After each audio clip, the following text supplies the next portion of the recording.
adjust audio levels in real time. So hello, welcome to a sort of live broadcast version of What's Up to Philosophy. Today we are extremely excited to be talking to our good friend Olúfẹ Táíwò. Longtime listeners will know we did an episode with him a while back on some of his articles, specifically relating to things like epistemic deference, elite capture, and global climate justice. And he's recently published a book, Reconsidering Reparations, with Oxford University Press, which is a really exciting, I think, and timely, important volume that raises makes a case for the necessity of linking questions of climate justice and, how we respond to the climate crisis with a historically informed understanding of what the distribution of a material inequality looks like in the world today, tied specifically to the legacies of, slavery, transatlantic slave trade, colonialism, and so on. I think probably the most, as Femi himself says, it's a contentious point, but probably shouldn't be, that like these things should be thought together, that these questions of, racial reparations for slavery and climate justice actually are quite intertwined as problems for us to think about today in terms of justice. And the fact that we don't think about them together leads to certain sorts of, blind spots in how we think about, what kinds of political projects we ought to pursue and what it would look like to build a more just or equitable world.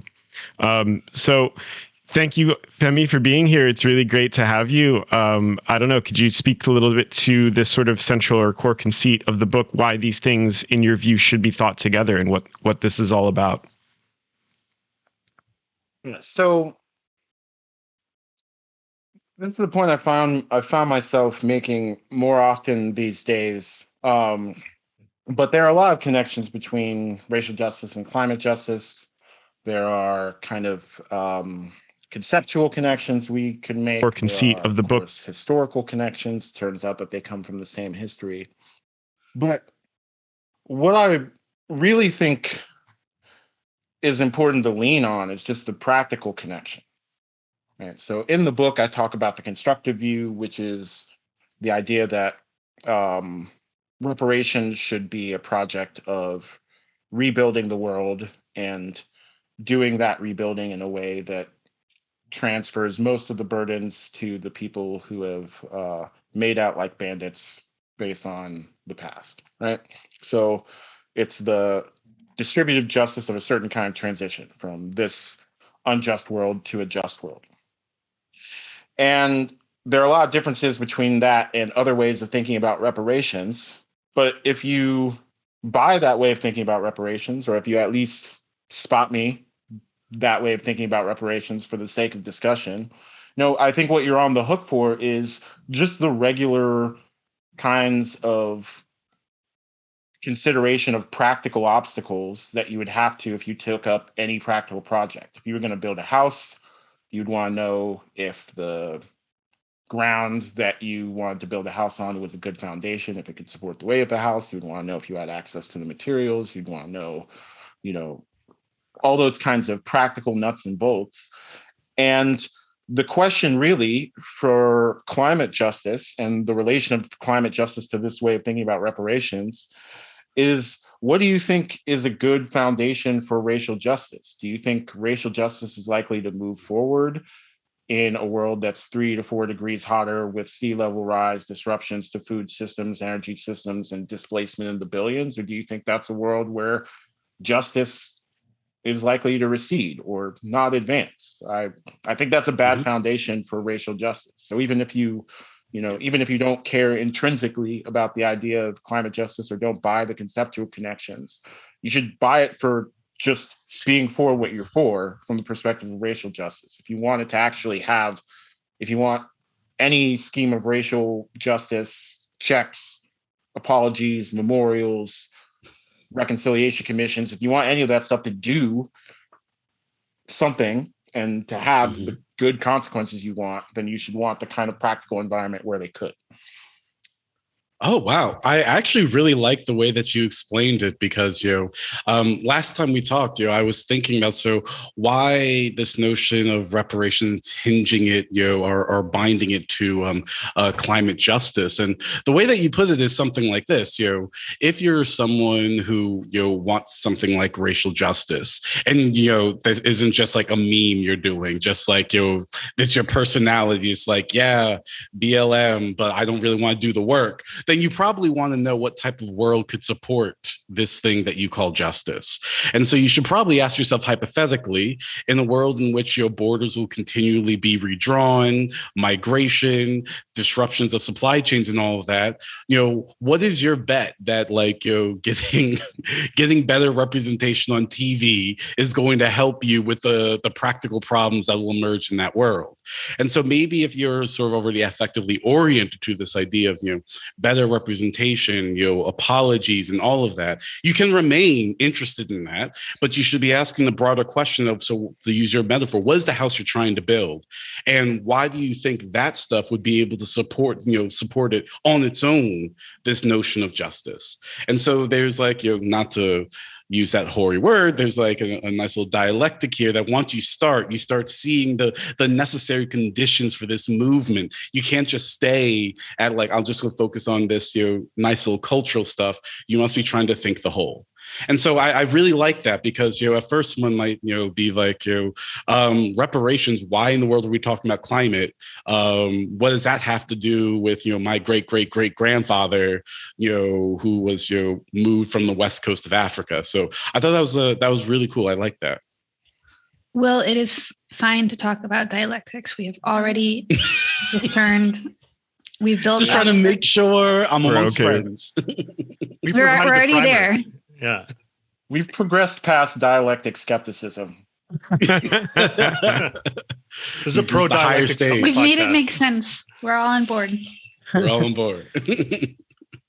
So here's something I thought was really, really cool and welcome about the book, Femi, and I'm wondering if I could just ask you about it. I love the reframing that you do to kind of bring back an older left. I'm like really one to this kind of project. I'm in particular really fed up with taking my political advice kind of like low key through theory of people who were coming of age in the 80s and 90s. I think this is not a good thing overall. I just love the way that you kind of brought it back to the anti-colonial movements in an earlier perspective. And I find myself trying to do similar stuff, reviving stuff about the old left, even before that or during that, because I just think like people just had much more going on and were, better politically and theoretically than what we've inherited through the kind of academic grapevine. So I'm wondering like how you came to try to reframe things and like just what brought that about for you and how did you, like, what was the conversation that existed and like, what did you think needed to happen? And then like, why did you put it like that? This is gonna be a weird answer, but whatever. Here we go. All right, so I have a kind of culturally nostalgic streak. I just think 70s, that might have been the best decade of music. Just just unbelievable. Right. And then the 80s, they discovered synthesizers and everybody other than like Stevie Wonder just lost their minds and justice the for world Stevie. Regressed. Right. But yeah, I've always just had this backward looking way of engaging with culture and politics. And in particular, like just the idiosyncrasies of my upbringing, like my parents were born colonial subjects of the British Empire, but they were also born, in a time where, and came of age in a time where this was kind of the relevant politics. So like long before I had ever, read Hobbes or Locke, like me and the other Nigerian American kids learned to sing the Pan-Africanist anthem in multiple languages and whatnot. And so we were just, it's not something that was really drilled into us, but it was there, and I was absorbing it with the same kind of, there was a time of political possibility before everything went to shit. And it was the world my parents remembered from before they emigrated. And, it was the same world to me as, the world of disco. And I was just like, that world's better. That world's better than this one. Just the world's all right. If I can find a way to go back, if I can find a way to bring that back, great. And that was just a kind of abstract sensibility I had growing up, and I never really did anything with it until I got into grad school and started getting into these debates. Just like this, all of these theories, as far as I can tell, have just kind of regressed since since the 60s and 70s. And it's not, it's not as though people just stopped being smart or whatever, but a kind of window closed that had been open before. And my dissatisfaction with the stuff that I was reading that was contemporary, and my reaching further and further back and finding a bunch of stuff that seemed more useful just kind of clued me into thinking, maybe it's not just an accident that all these things were written in the 60s and 70s. Maybe there's something about that time more generally that I should take into account. And that was, not just the Cold War, but the huge wave of national independence movements. It was planetary scale politics succeeding in a way that challenged how people thought and how they did theory, and that made a lot of theory a lot more radically open than the stuff that came afterwards. And I was like, oh, it's that whole era. It's not just albums or individual books from that era, but it's the era itself that is worth learning from. And that just kind of wrote that up, I guess. Yeah, I mean, it's one of the. I'm sorry. Go ahead, Will. Yeah, please. Oh, I was just going to say really quickly. I mean, I really resonated with that, and hopefully, maybe a little bit later or now, I am completely fascinated with what you do with the ancestors in this book, and I think sometimes there is and you think of the way Lillian said, going back to the old left. I think sometimes there's this position of us now where we need to let the dead bury the dead. For some reason, we're obviously so much smarter than what they did back then. That their politics are obviously more simplified because they didn't have the lingo that we use now. In my the boys seminar that I taught, I just taught Claudia Jones's An End to the Neglect of Negro women's problems, and not just a banger, but I had students being like, wait a second. People were already thinking along these lines. She isn't just doing intersectionality. She's doing social reproduction theory. She's thinking at a global scale. She's not denying her reality as a Black working class woman, but she thinks that this is looped into a global project of creating international conditions for peace. And sometimes I think, and I sometimes worry about being too hard on the contemporary. I think I worry more about than the rest of y'all. Y'all go hard on the contemporary, but where is what's the contemporary done for me? Why should I be nice to it? Fair enough. Fair enough. But this robust discussion of it's just natural to talk about global, international patterns, systemic patterns that these things aren't necessarily in tension or should be prized apart. And so I liked how you were saying that it was just it was a different window was open, a different world, but in no way should we assume that we are necessarily much smarter than those that came before, that they must have had blind spots that we no longer have, that, the orientation was, fundamentally different. And it's hard to win that back after, one, not having lived in that era, but generations of that window closing. And so I think you should be very proud that this book goes back and says something like, looking back is not the same as not wanting to move forward. And so, how can we understand, how looking at the past and history can inform a forward-looking, constructive view of what we want to come next? Isn't it weird that we think of ourselves, we are so, like, we hate the progress narrative and like universally think of ourselves as progress? I think One that's weird. One might call that a straight up paradox or incoherent. I hate an antinomy, if you will. An antinomy, if I you will. I will. I will. Can you, so this is like one of the cases that you make. Could you, Femi, like explain or unpack for us what you mean by the constructive view as it pertains specifically to reparations? What do you mean by that, and what is this in opposition to? Or what's the other way of thinking about reparations that you think is like unhelpful or inadequate compared to the constructive one? Yeah, so there are two families of other views that I talk about in the book. One is the broad family of views that I would call the harm repair views of reparations. So on that, you've got people living now who are descended from those who were harmed in the past and or are harmed in the present because of the racial structure built in the past.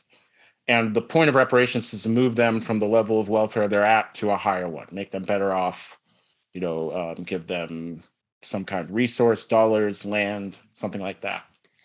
And then there's another view that I call the relationship repair view, where the idea is, well, there's some thorny issues with the harm repair view, especially if you are around too many people who have read Derek Parfit. So what you do instead is you think, we're going to repair relationships. So the relationships could be between indigenous folks and settlers around them, or between Black Americans and non-Black Americans, or between the population of the Caribbean and an institution like the United Kingdom.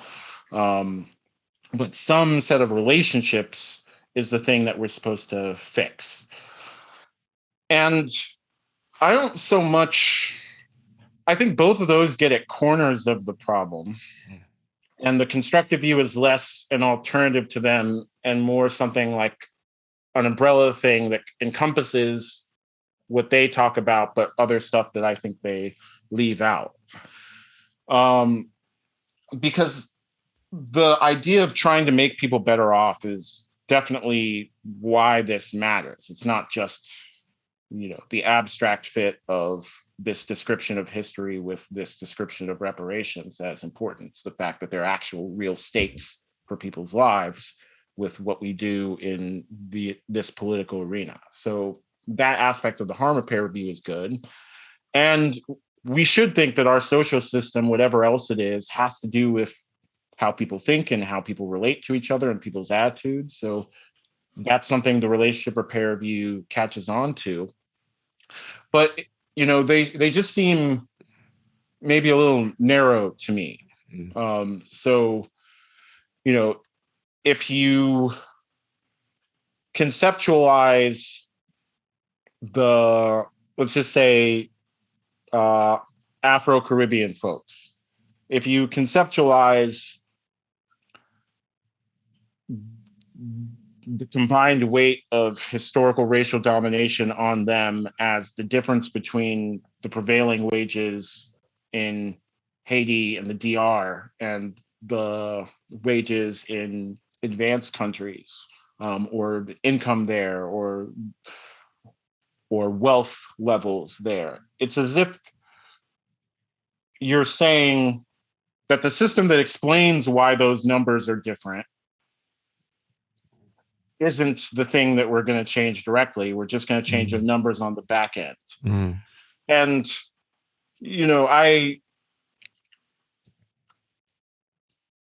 I don't know. I think there's more that's messed up about the world than just, how much income is over here and how much income is over there. And I think if you don't change those other things, and if you address them with, say, just a one-off mailing of checks, I'm not sure that you've made the kind of change that's going to stick a generation from now, at least to the extent that we might want it to. Right. And so that would be a comparison with the harm repair view. The relationship repair, I'm just a little less fair about, just because I don't know. Can we all be friends again? Yeah. Can we all just be invited to the barbecue? Well, maybe one way of contrasting then your approach to reparations, with these other ones, is to back up from the prescriptive element of your project, the constructive view, to the kind of diagnostic aspect of the project, which is where the book starts, which is that you try to describe this system, this what you call a global social system, called global racial empire. So first of all, I just want to say, this is an amazing, for those of you that haven't read this book, you're going to be I think blown away by the beginning of this book, because your way, you opt to describe systems and systemic forces and systemic injustice, not through the metaphor of the blueprint, right? Or even through the metaphor necessarily of structure per se, but through the notion of inertia, right? Forces, emotions, and specifically the inertia, the global inertia of advantage and disadvantage. Advantages being wealth, power, rights, etc., knowledge. Disadvantages, sorry to summarize a little too much, but disadvantages being things like debt, poverty, toxicity in your water and in your air that you breathe. And I think in order to understand this view of reparations and how different it is, one needs to understand that what you're proposing is a version of reparations that doesn't redistribute within those existing currents of inertia, right? But that actually totally reorients, right, the currents of distribution globally, who manages and controls those inertias of advantage and disadvantage, and where they head and how, right? And so I think, I have a number of questions about that, but I guess I'll just start with one of them, which is, I wonder to the extent to which, in order to fully account for how the inertias of the contemporary historical moment, right, where the inertias of advantage and disadvantage, and specifically with regard to the continent of Africa, how much a conversation about China and East Asia needs to be included in that, especially given the Belt and Road project, how much China's, the China Investment Bank is affecting the domestic policy, the access to resources, all these places, in many ways just reproducing the same debt leverage mechanisms that they learned from the West, right? So it's not like it's unrelated, right? China's using a lot of IMF, tested formulas for altering countries for their own benefit. But I guess one of the questions I have would be, given the contemporary structure of the, distribution of advantages and disadvantages, and that it isn't entirely grounded anymore in what you call the kind of Atlantic order. I'm just wondering what your thoughts about how reparations then is affected by this new lay of the land. Yeah. So sometimes there's a big extended passage in the book where I use the metaphor of an aqueduct. Yeah. Or you could think a system of pipelines. But yeah, it's just, it's describing patterns of movement. Where's pollution get produced and where does it end up? Where does wealth get produced and where does it end up? And that's the social structure that we need to change. And I think there's a lot of new developments since the 16th century, when this all arguably got started on a planetary scale, and now that are worth thinking about. The role of China, maybe to a lesser extent, the role of India, Brazil, and the Gulf states, right? It's not as though, it's not as though the countries that are ascendant now are the same list as the ones that were ascendant before the Second World War, which wasn't the same list as the countries that were ascendant in the 18th century. These things shift. But, I think it's a question of sort of hearkening back to the thing that the aqueduct metaphor or the pipelines analogy, or however we want to think about it, but the thing that mapping is supposed to do, which is tell us not just where social advantages and disadvantages are going to end up, but why. Right? So if we don't think that China's behavior is going to be different as a country that's now towards the top end of the geopolitical hierarchy, if we don't think their behavior is going to be different than the Western empires were, then we have a problem that the constructive view, I think, is fairly well positioned to explain, which is these pipelines, as they're shifting now, aren't going to direct social advantages and disadvantages in the way that is definitional of justice, which is them being directed towards ways that we can live together on terms of justice and democratic equality and all that good shit, right? But that's that good shit, yeah. yeah.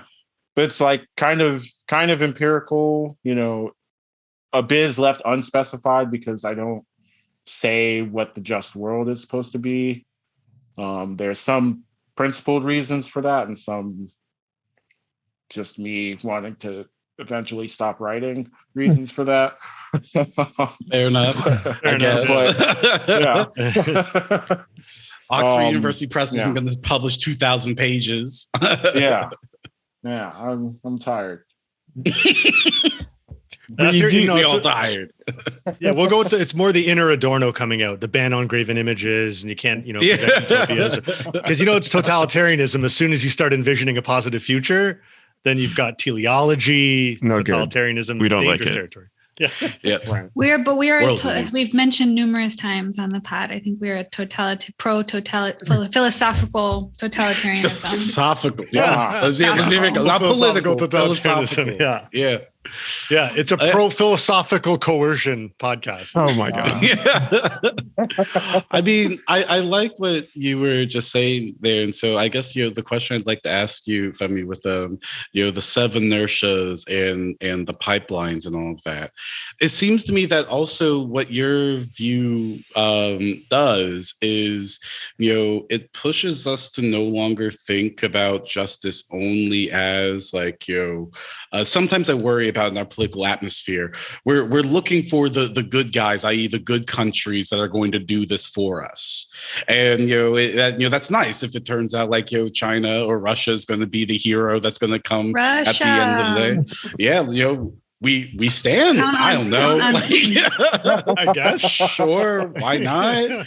But if you actually don't change the underlying compulsions and constraints, I wonder if also your constructive view is saying we shouldn't be surprised if the way that the pipes and the inertias work the patterns remain fundamentally the same.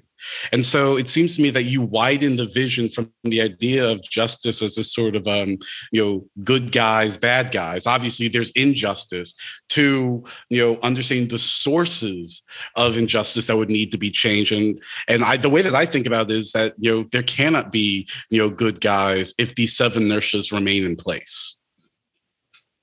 Yeah, this is getting at why I'm so down on the relationship repair view.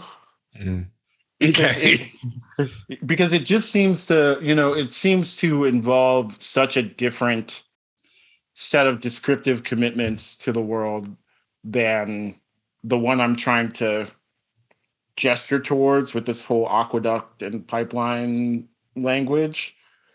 But I'm just like, it's a distributive system. No, really, it's a distributive system. Like I mean pollution that. actually ends up over here, and wealth actually ends up over here. So, like, do whatever you want for Black History Month. But if the oil is still spilling over here, that's the problem. Like, I'm now making it definitional. Right. Yeah. So you can, right. And that's really core to what I'm trying to get at. Fuck the bullshit, move stuff, and move the system that moves stuff. Mm-hmm. Yeah. And what moves the system is not, remembering George Washington Carver might have invented peanut butter. That this is not the level of injustice. I was taught that in school. Did he not invent peanut butter? I always just I thought he had like hundreds of things he invented with peanuts. I think it's true, but I don't want a listener to get on me like, actually, that's just a myth, and then Black people take another L. So I'm just like being kind of cautious. Like, he may have invented the peanut butter. I don't know. He invented a lot. So just one more lie in my history textbook. Yeah, one more lie. Yeah.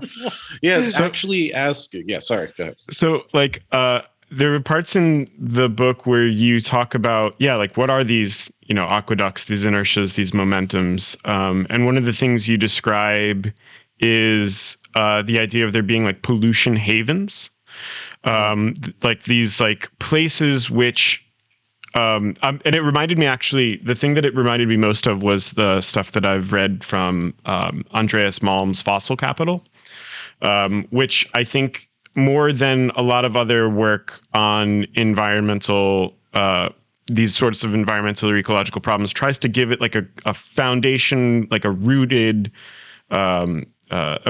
in like a genuinely materialist analysis of like, global political economy. And so we get something like, sure, very nice to all sign on to, reduction quotas for CO2 ppm or what have you.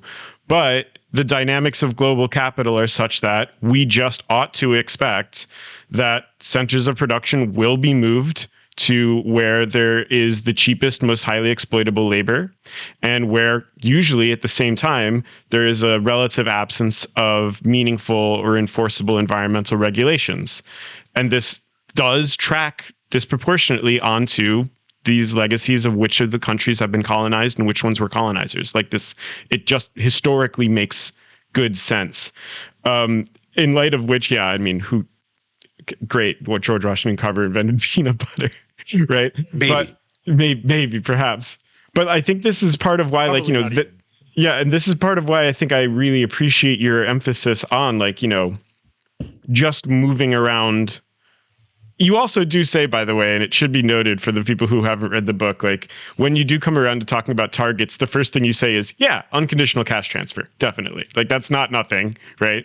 But it is about the dynamics. And so, like, I think that's a no-brainer, yeah. Yeah, it is a full-on no-brainer. But can I get you to talk about, like, at some point you're describing, this question of justice having to do with distribution, and distribution, yes, of material resources, but you also are critical of what you call like this resourcist approach, right? This like way of talking about this just or unjust distribution strictly in terms of resources, as opposed to following Amartya Sen and Martha Nussbaum. You like this capability approach.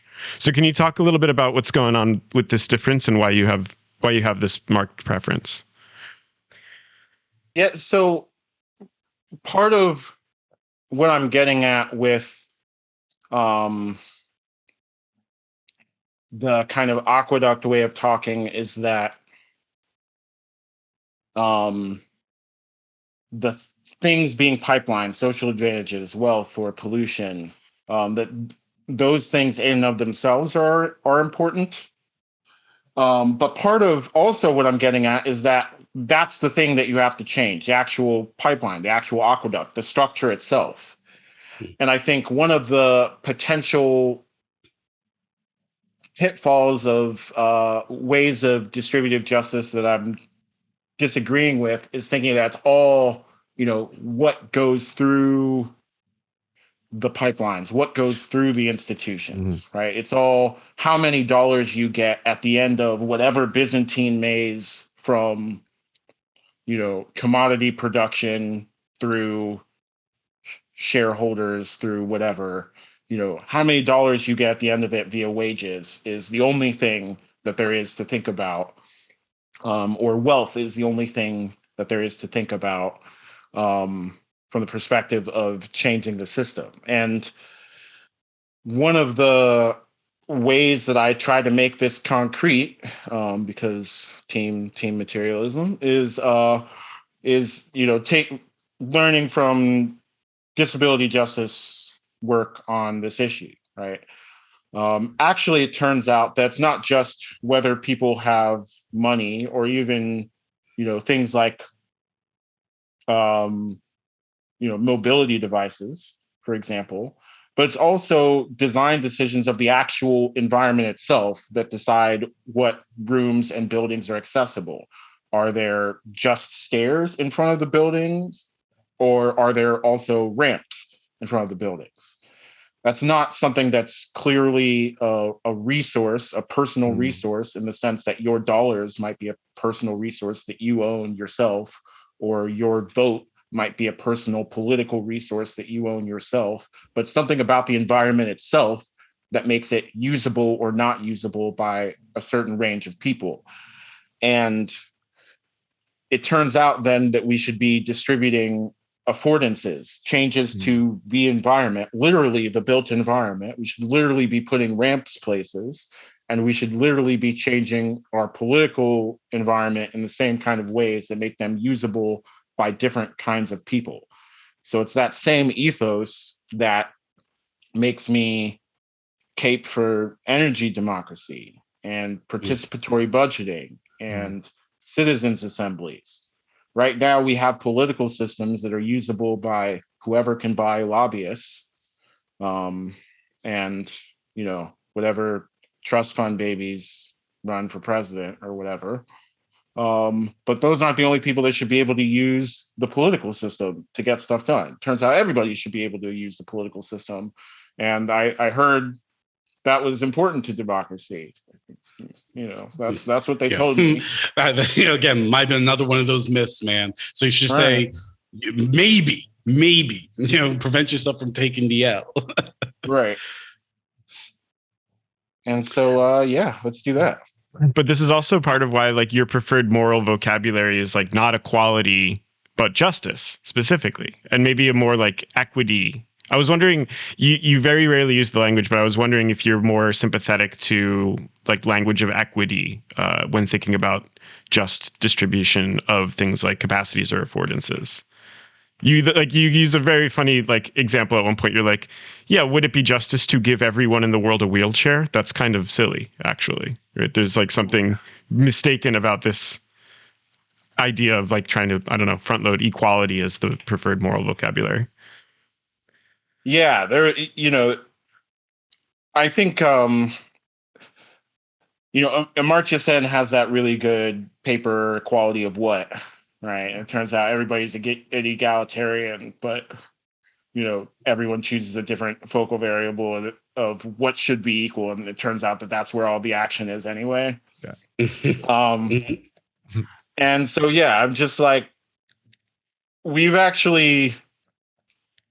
to design, the justice question is the stairs versus ramps kind of question. It's not really about, you could make it about equality if you wanted, everyone should have equal ability to access a building, but it's just, how should we design the building? That's really the question, right?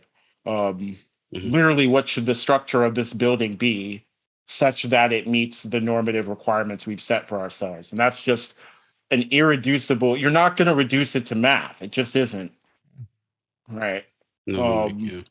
Yeah. And the utilitarian fever dream that if we just count up all the qualities that we're going to be able to deduce from a large, linear algebra matrix, the optimal design of society. No, you just have to have different incommensurable commitments about what the world should be like, and they have to fit together somehow.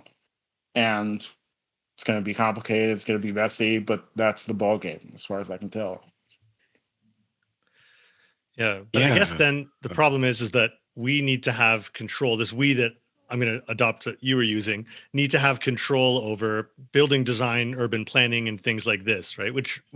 So I take it that what distinguishes your view of distribution from a lot of others is that you don't just want new amounts to be moved or new things to be distributed. You want new networks of distribution, and specifically new distributors, right? And this kind of came up in the last time you were on, and I'm glad we get to like talk about it because I feel like I was able to fill a lot more of it in from reading the book.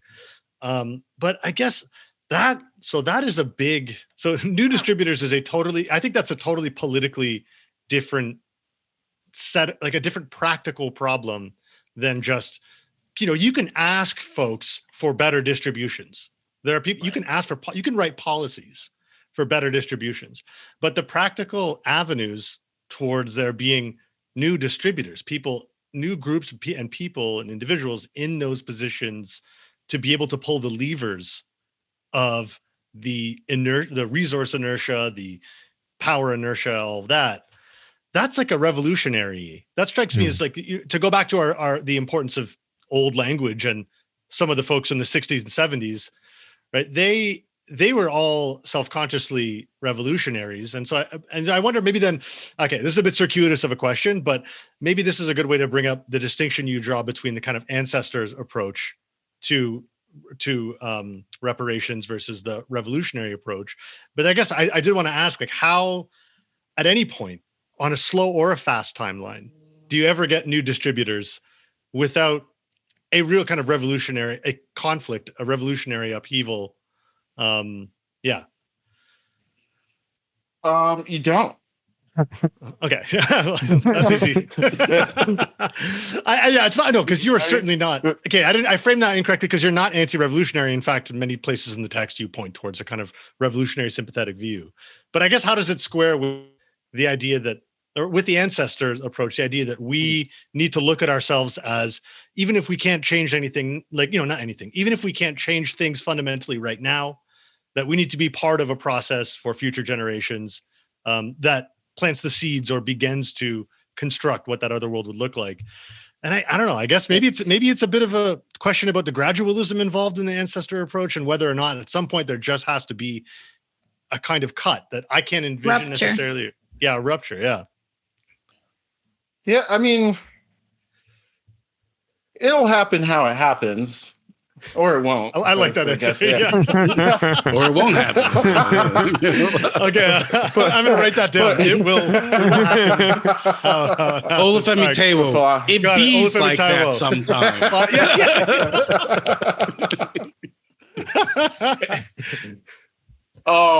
But actually, so the deep thought here is actually, I mean, I'm sure a very old thought, but I got it from Cabral. So Amilcar Cabral, just for anybody who listening might not know, Amilcar Cabral fought in the wars of independence for Cape Verde and Guinea-Bissau against the Portuguese Empire, and also, quiet as it's kept, fought in Portugal with the Portuguese anti-fascists against the Portuguese Empire. We stand a king. Yeah. And that struggle led to the revolutionary victories of Cape Verde, Guinea-Bissau, and Portugal. This struggle led to the Portuguese Carnation Revolution, and don't let anybody tell you different. There's constant erasure out there. You know the drill. I mean, I love it when Femi's like, check your lips. Don't let them speak that nastiness. Yeah, just. We need to stand firm in our truths here. 100%. Yeah, but okay. So Amilcar Cabral has this idea about culture, this way of thinking about culture, which is both a description of what it is fundamentally that colonialist, imperialist domination is, and also I think what it is fundamentally that liberation is, which, you know, it's a unified account for him. So for Cabral, imperialist domination is what happens when, you know, some outside group tries to become your history, become the explanation for your development throughout time, right? Do you end up producing this or that? Do you end up having this kind of, you know, vibrant social scene or that one? Well, it's because of the space permitted to you by the British Empire, maybe, or the Portuguese Empire, right? They attempt to insert themselves in that kind of role. And as you could probably guess, liberation is just when you and your people end up in that role. You end up being, it's a self-determination view. You end up being the explanation for your historical development, so on and so forth. What was so interesting to me about that view, among the things that was interesting to me about that view as I found it, is that it actually wasn't even really about any particular thing that you do or accomplish. It's a view about why you do or accomplish the things that you do. And, you know, just to circle back to Owen's question, you know, I don't think it's really about, I mean, look, they were fighting. It was a war, right? So it's not as though Cabral was unwilling to face conflict. You know, he died in the conflict. But the role of conflict and violence and revolution as storming the barricades was really more in terms of what historical relations it set up than any other deep constitutive thing. It's like, are you creating the kind of society that can decide for itself? Or are you creating this kind of society that will be decided for? Answer me that, and I'll tell you whether you're free.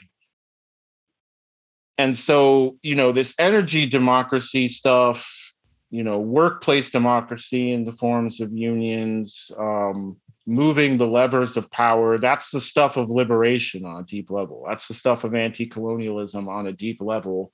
And that it happens is more important than how. Yeah, I also wanted to ask you, you know, when I was rereading your constructive view and listening to you describe about, you know, to go with like Owen's question of, you know, not just, you know, redistribution, but new distributors, new networks of distribution. You know, sometimes when I listen to you, you know, like I'm all on board, and then I start to realize, oh, wait, you're actually serious about reshaping the world. Like, you know, you're not talking about, you know, the world is just and I can still get the things that I want from Amazon with, you know, 2-day free shipping. And so I wonder if you're constructive view and what you think about this. You have a constructive view, but there's also something reconstructive about it. We're not just making something new, but we're going to have to be putting ourselves back together in a different arrangement as social creatures.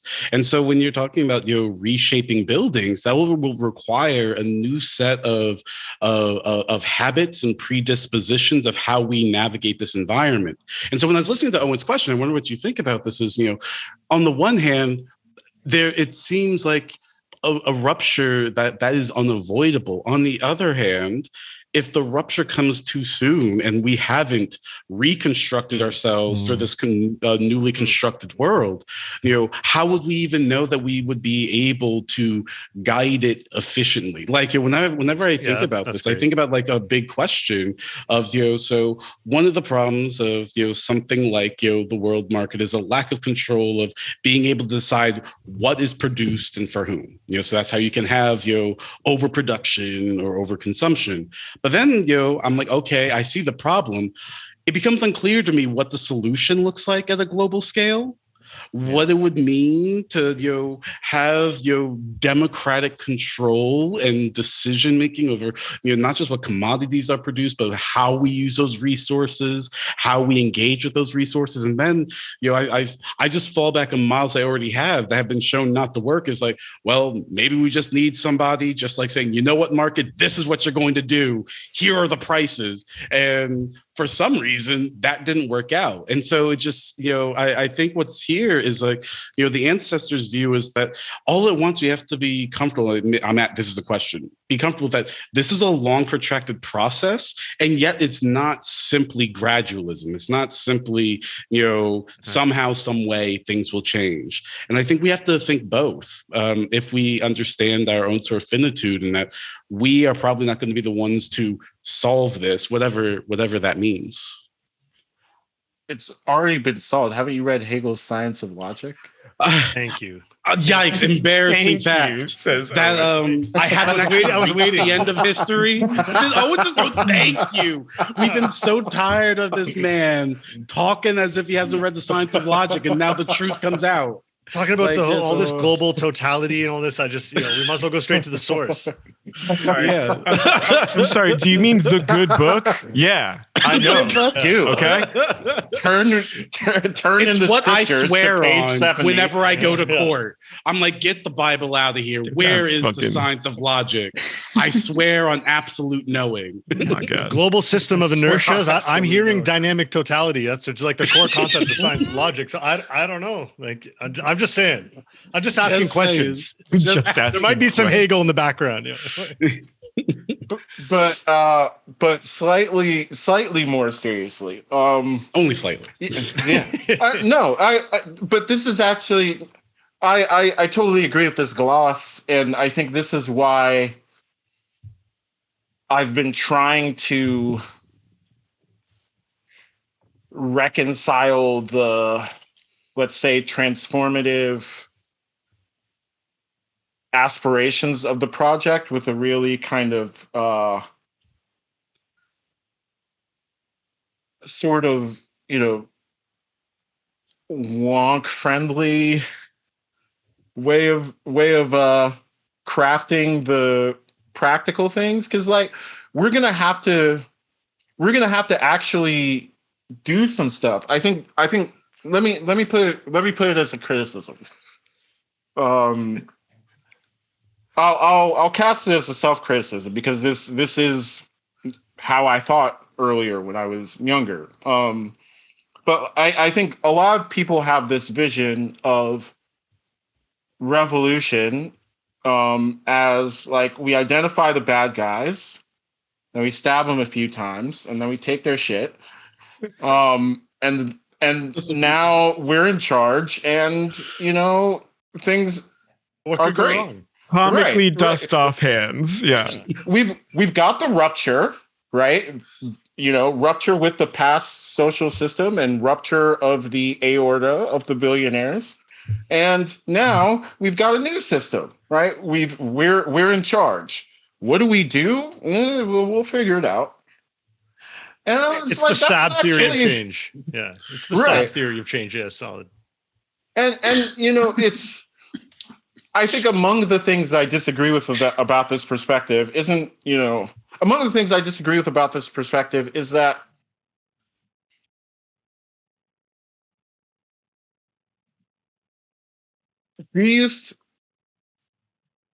let me put it in a way that I hope is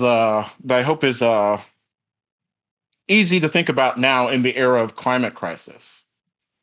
But like if you have this like heroes and villains frame of revolutionary struggle, then I think what you're committed to thinking is that the sole source of unfreedom is interpersonal domination, whether it's filtered through institutions or et cetera, right?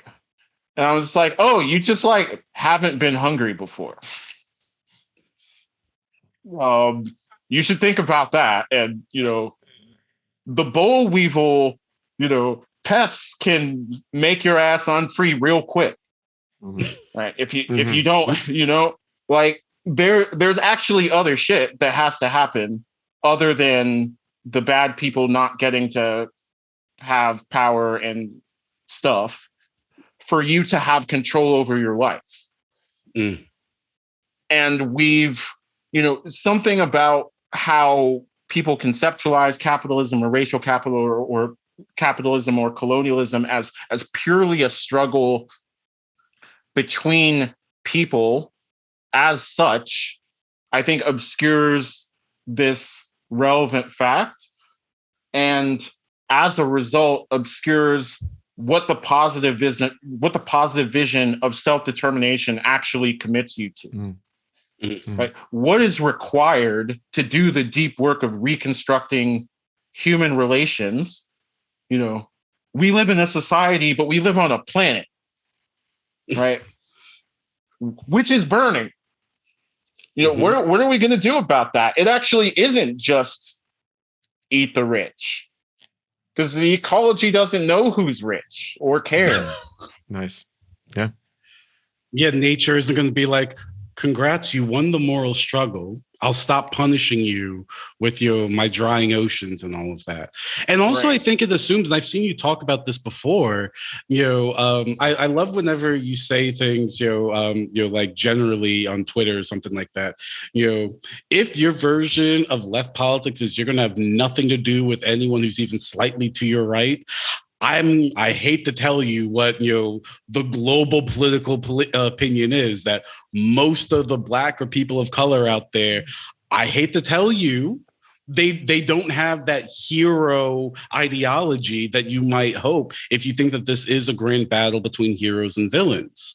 That there are real, not I know you said like kind of self-critically, not to be wonky, but maybe we'll say to be more of a realist or something like that. Right. Is not simply as easy as the good people need to have power and the bad people don't, as if there aren't incredibly technical, complex questions that are going to require hard choices. And it is really unclear, so what types of institutions we need to design to make these hard choices, to decide upon them in a way that isn't simply arbitrarily imposing them, how we calculate how we should do democracy, because there's a sort of critique of democracy that it's hard to actually think about generations that are not here who don't get the vote, and so you have to think in terms of a split time, and that is really hard for a political system. Like I don't want to say this just like to be easy about it, but I just think that that's a really hard conceptual question that doesn't come back to necessarily heroes and villains. Yes, obviously most billionaires are incredibly awful creatures, but these are real political questions of, so what is a society that can do justice not just to those in the present, but has to have some foresight about doing justice to those who are not yet here. And a society that only knows how to get rid of elites is not going to produce answers to these questions. Right. Yeah. Right. If all you know is rupture, you're just going to be real good at rupturing shit. But, there are other things to do. Yeah, this is what I take to be at stake in this like ancestor view that you endorse and try to develop a little bit in the book. There's like that like quote which I've heard attributed as like a saying from some indigenous Native American tribe, and I've actually tried to track it down and haven't been able to verify this. It may be apocryphal, but the phrase is something like that, like the lands aren't things we've inherited from our ancestors, but which we've borrowed from our descendants. And there's this like way of thinking about the need for a futurally oriented politics that would this is the question, right? What needs to be true about what we're doing today in order for us to be able to think of ourselves as being responsible for the future, for future generations that aren't here yet, that we actually do in fact owe something to them. You insist in the book on a number of places that, it's just an empirical social fact. This actually maybe like helps connect the dots between like the reparations question and the climate question, that the accumulation processes, which you've been describing in this conversation with this aqueduct metaphor, the accumulation processes of advantages and disadvantages is intergenerational, right? And that like as a result of this, like these approaches to distributive justice that do a snapshot of the present miss the actual processual historical character of how these things come to be, and also sort of make it impossible for us to think about how these things lead into a future, right? And so like this is all I think got to be right, and I love your book very much, but like I also do want us to talk and think a little bit about like very concretely, like you start naming targets at some point in the book. I think it's in chapter 5, and like I said, the first one, unconditional cash transfers, like let's go. But like one of the other things you talk about is global climate funding, and can I ask you to speak to what that means for you, what you have in mind, and how it sort of fits in with these sorts of ways of thinking about intergenerational justice and responsibility?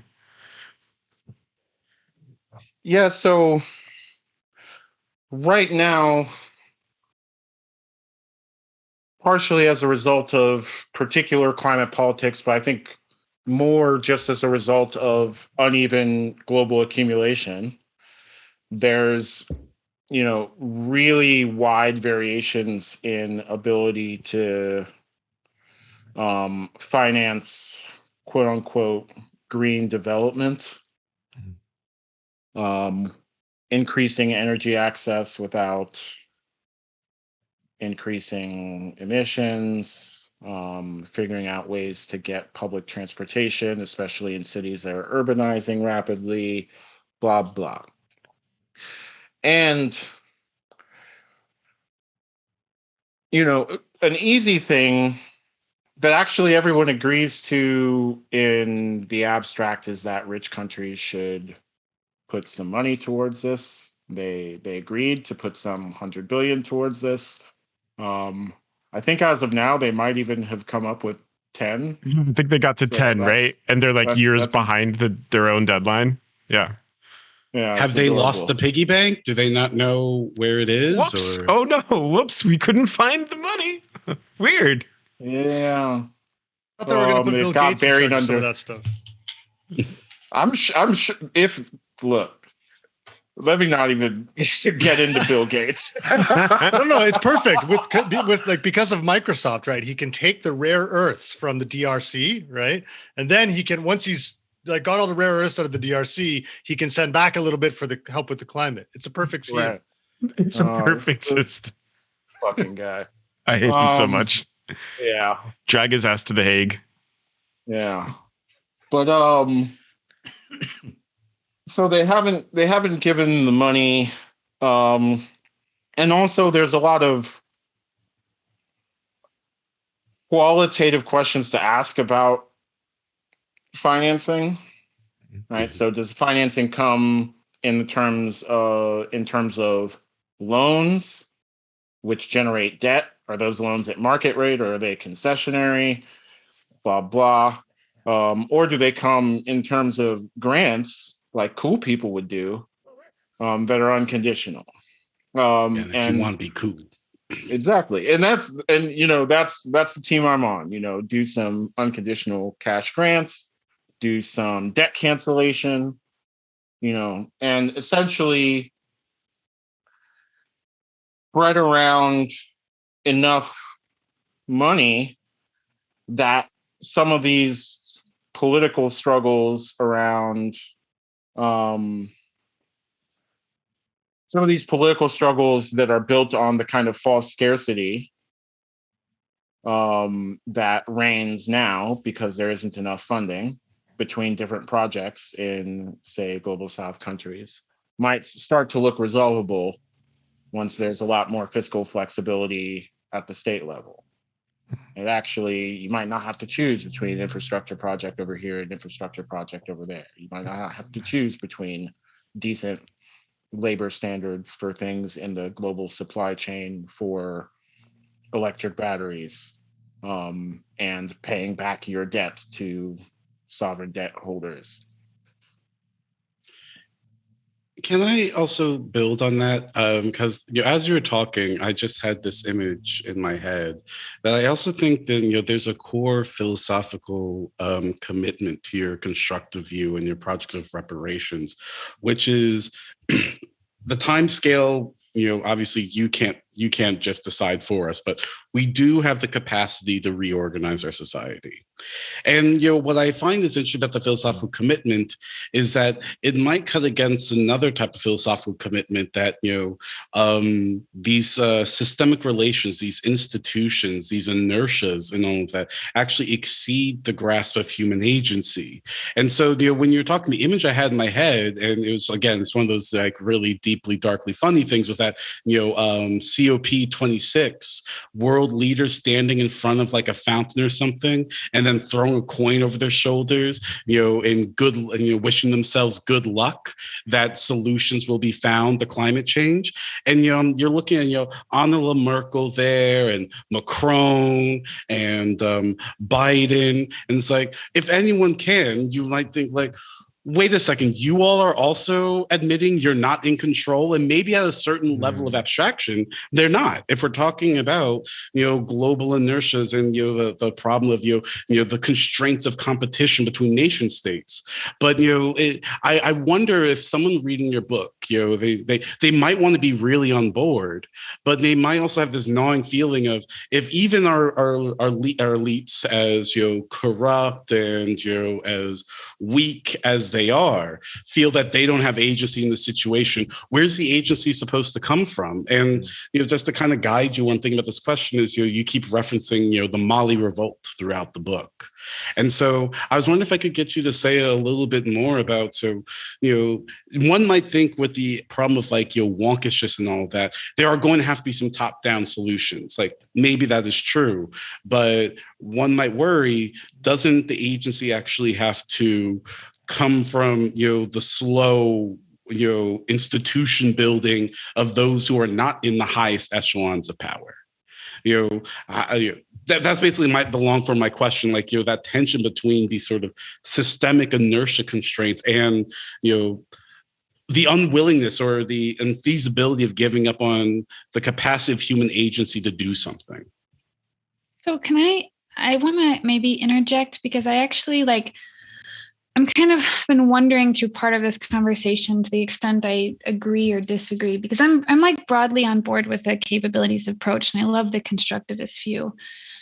But and sorry to be self-referential, but like a big part of the book I'm writing is to challenge the what I take to be the prevailing sense about people who think about structures and systemic injustice and so on, that the way to characterize them is in one of two ways: either one, impersonal, which is normally the case in the Marxist tradition, or two, that power is so diffuse. And I think neither of these things are true. And I think that from where I'm coming from, because I'm fundamentally writing about political economy, like when you're talking about aqueducts and pipelines, I like the infrastructural point that you're making. I also just there's a way in which we talk about structures, and we talk about flows, and we talk about incentives, maybe inertia, and this fundamental problem of who is doing what to who and why is not being answered. And from my perspective, I get what you're saying. I take your point about that question isn't going to answer all of the relevant normative problems that you're talking about. But to me, crucially, failing to answer that question makes the economy in particular into a black box. There are actually people who are in control. I think it can replicate the perspective of feeling powerless to then reaffirm that in theory. Because I don't think that the bankers of this world, the financiers, Bezos and Gates and everybody in charge of the EU, and so I'm getting because I get really pissed off about these people. I hate these people. I don't think that these people find the rules of engagement of our economy as opaque as people who are powerless to change it find them. That's a great point. And I think that they are doing things to people. They actually have control. And part of what has to happen is that we figure out, and this is what I love about the capability stuff, is figure out how to build capacity to challenge people like that for power, and in the sense, and engage in world building in the process. So like, I feel like I'm agreeing, but like when people start talking, like, I think the idea of a class enemy is a very useful heuristic to be engaging with. And that's something that, like, when I say like hearkening back to the old left, I think that's something the anti-colonial left understood. I think it's something that the old left in Europe understood. I think people were like with it because they saw structure both agentially and systematically. And in order to like change the flow or to change the infrastructure, you have to figure out like why it's going in that direction. And usually, and of course, like, you know, Marx is right. These are like personifications in sense. If it's not Bill Gates, it'll be someone else he hands the company over to. But like that person has to be, like, when you say literally removed, they need to be set aside. They need to be put elsewhere. They cannot be doing what they're doing anymore. And like, we have to do something else. So that's just to say that, like, I think bad guys are good in this, in a sense, to like get clarity on the project. Yeah, so that's really helpful. Okay, two things. One, I agree with this trap. I agree with the point that you raised first, that the idea that power is either everywhere or nowhere. You know, we either have a totally impersonal system or we have a totally diffuse, you know, everyone has, you know, a little bit of power thing. I think both of those are bad ways of looking at the system. And I also agree that class enemies, you know, political enemies in general, are good ways of looking at the system. You know, that's a thing that Cabral's picture keeps around, right? There's a colonizer, right? And the colonizer making themselves or attempting to make themselves into the explanation for your history is the problem of colonizing. Yeah. I think where I'm getting off the boat is some people, the current system has people or groups of people at the levers of power keeping us from having control over our lives, but removing them and giving us control over our lives are different, are potentially non-overlapping projects. I think that's the point that I want to go for. I see what you mean. Yeah. And, you know, that brings me to robot theory. Yay! Wait, Lillian, do you already know what he means? Wait, No, did I miss I don't robot? No, we're all just here. I don't remember that in the book at all. I was just Abstractly. finally we've I'm just like, arrived. See the down robot with from the Jetsons? I'm Like, down I with didn't know whatever we were gonna robot get to theory the robot is. Yeah. robot. Finally, This robot is theory. my hottest take. Oh my God, let's go, baby. Oh, Yes, let's do it. maybe it's not even a hot take. Maybe it really is just the kind of orthodox reading of the sense in which there is a ruling class, on the kind of Marxist take, right? You kind of say it yourself, Lillian, right? If it wasn't Bill Gates, the system would just appoint someone else in Bill Gates's place. But maybe it's just kind of a small elaboration on that, which is, you know, what is the behavior of Microsoft as a corporation, right? The governance structures of these corporations, especially now after the shareholder revolution, is Byzantine, right? Yeah. There are certainly people, you know, there's certainly a group of people who we could blame for stuff. But I actually don't know, you know, if you're the CEO of the Southern Company and you provide, you know, power to Mississippi and Alabama and whatnot, and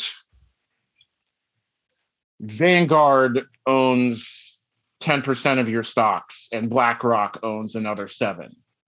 You know, what percentage responsibility do you have, like you, executive Jeff, for the profit-seeking behavior of that company in Mississippi in particular?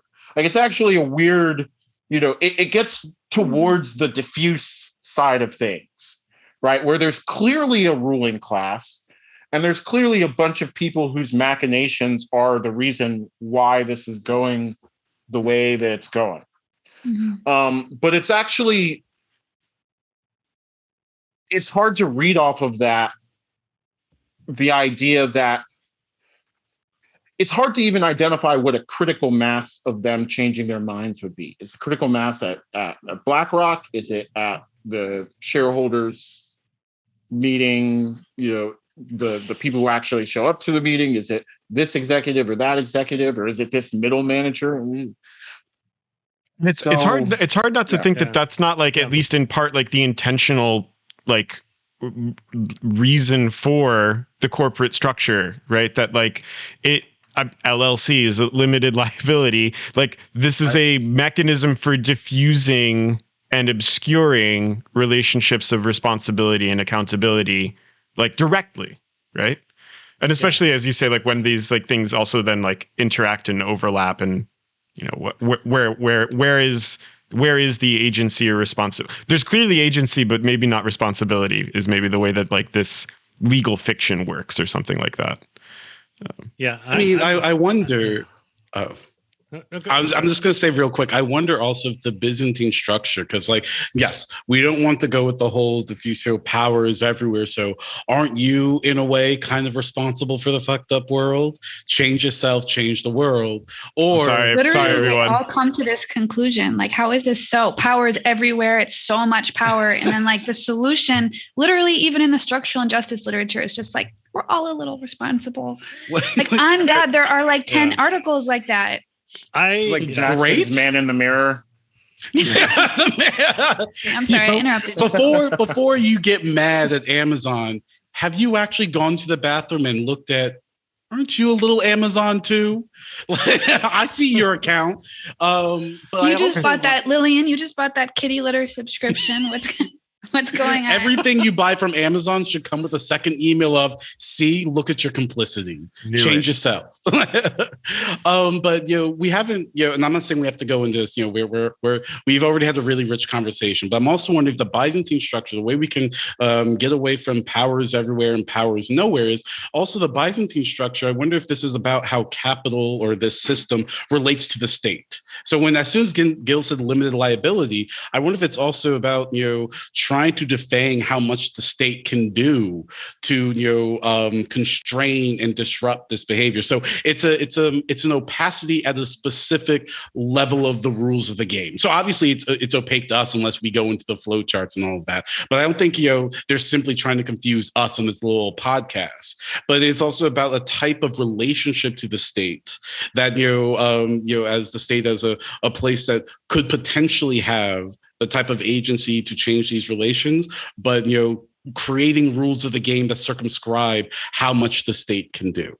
Yeah, and one example, I think, like an apropos example of that. One thing that always really fucks me up is that the Ontario Teachers Pension Fund is like a major shareholder in a number of. I know it's the Ontario Teachers Union have a pension fund that is a major shareholder of like mining corporations and trades on and like all these companies that trade on the Toronto Stock Exchange, and that the well-being of these teachers after they retire is like, and they have so one, right, the well-being of these teachers after they retire is predicated on the strong performance of Canadian mining companies in Africa. Let's say, I'm not exactly 100% sure what the mining but let's just say it's not out of the realm of possibility that, like, given that Canada is an extractivist economy with interest in resource extraction all over the globe, and particularly in the global south, that the well-being of like people that worked as for the state as teachers, that their well-being actually relies on this kind of neo-colonial,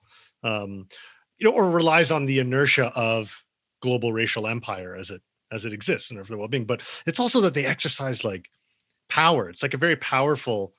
They have a very powerful say over companies, including over like the Raptors and the Toronto Maple Leafs, and so yeah, I don't know. I just think that's an apropos example. I don't know, because it's one of these things that I generally lean towards the class enemy thing. Like I even when you were talking about the stabbing approach to change, I'm like, well, like what if we try satire? Satire, Okay, it's like the philosophical yeah. totalitarianism, right? It's the I'm gonna- philosophical stab approach to, but okay, anyways, let's leave that God behind. damn it. I only raise that in a hyperbolic way to emphasize that I'm generally very sympathetic with the point Lillian made about needing class enemies. Like, you need people to fight. People can't fight against abstract. They find it very difficult, I think, at least, to fight against abstract systems without any defined centers and characters in them. But then, like, what do we do about this teachers union situation where, like, these pensioners are, like, actually a major player in, like, the exploitation of countries in the global south? You see what I'm saying? I see, and I get I think that what you said is kind of what I was trying to gesture at, is that the potential disempowerment effect, like accepting the narrowness of the claim that I was making. Like, I do understand it to be like, I think it's an important but like circumscribed. Maybe it's a pragmatic claim. But like there's a disempowerment effect when people feel like when I hear Marxists like saying stuff like it's alienation, like I actually think that's true. I think we live in a profoundly alienated society. I don't know how to fight alienation. I just feel it. Like, what are we gonna do? Like, take this. You fight it with a few punches of solidarity. Yeah, I know what you mean. Yeah. Philosophical totalitarianism. Philosophical stabby approach. Lord Almighty. All right. So I'm on team class enemies, but I also think we should at least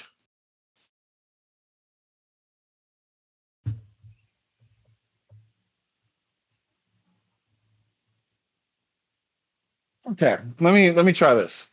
I think we do need and should have and should want to be able to identify people and or organizations and or concrete institutions to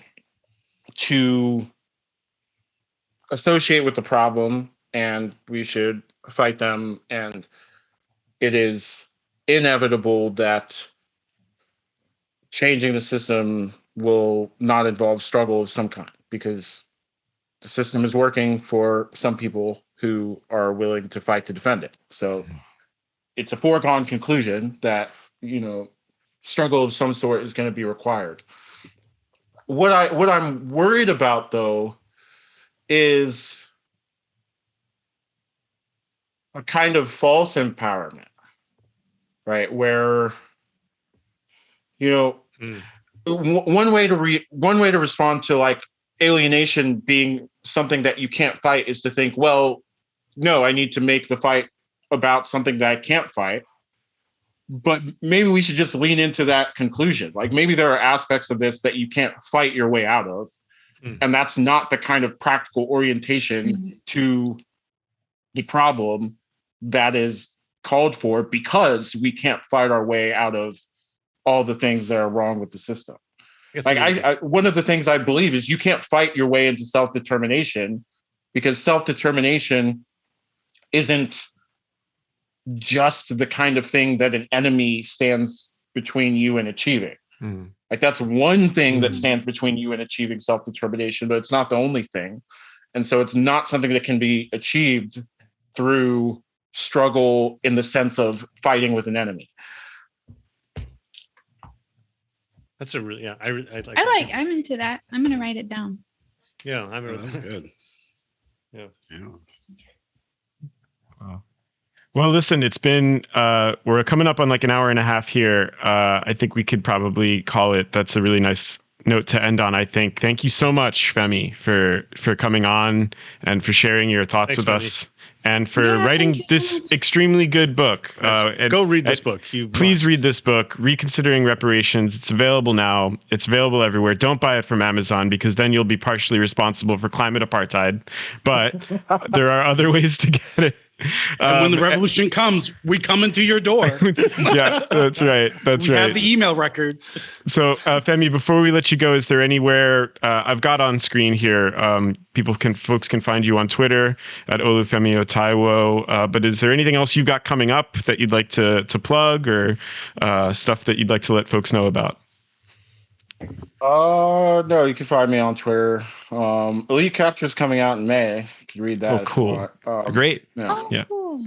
Absolutely. I'm sorry, I now hate you. Like one book was enough in 1 year. All right. Some of us are still on the grind. So you are now a class enemy to me. Oh God. I'm Amazing. joking. I can't wait for it. I can't wait. Yeah. Looking that's forward cool. Is to it. with But no, what he's putting out publishers- bangers, folks. Yeah. Is that another Market. philosophy book?